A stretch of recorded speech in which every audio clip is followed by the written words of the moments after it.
On this video, I want to show you a real easy way to draw out your support and your resistance lines. As you can see here, I use green for resistance and I use red for support. Reason being, the red color is for bearish markets, bearish candle for bars, and green is my resistance color, right?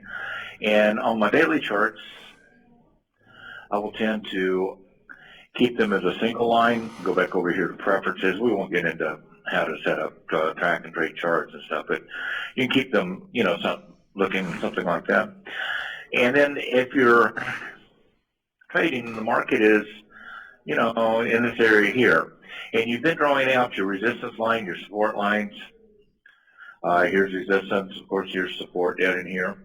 And then as time passes and the markets come back up, well, look here, what we found here. Here's support that became resistance here, all right? So that turned that into a common number. Now, when it did, I go back over to my preferences, and I would change that to a light color, so that's easy to see, to distinguish it between a support or resistance areas. So as time passes, if that price starts to come back down, I know that it could come back down here and hit this common number and have a hard time getting past it, all right?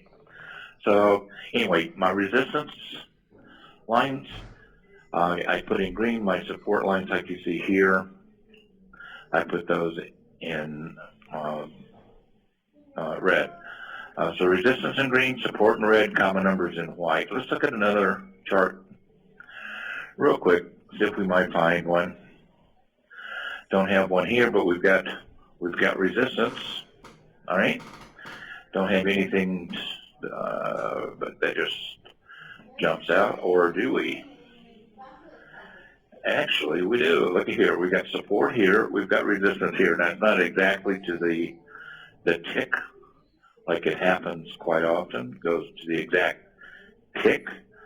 So, but we did have support here, and we had resistance here. All right. And so, if you were short this market, thinking this market's going to go down, a good place to put your protective stop might be up above this past support level, knowing that it could become resistance. All right, so those are just a couple of things for you to think about. Let's draw one more out here, see if we can find something. I don't see it. Nope. Look at one more. Let's look at beans, see if there might be something on beans here. I was looking at this a while ago. Here. There we go. Not quite. We've got support here. See if it turned into resistance somewhere. No. Just going to delete this.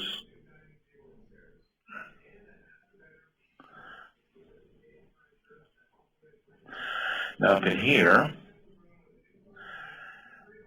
we had resistance here and support over in here.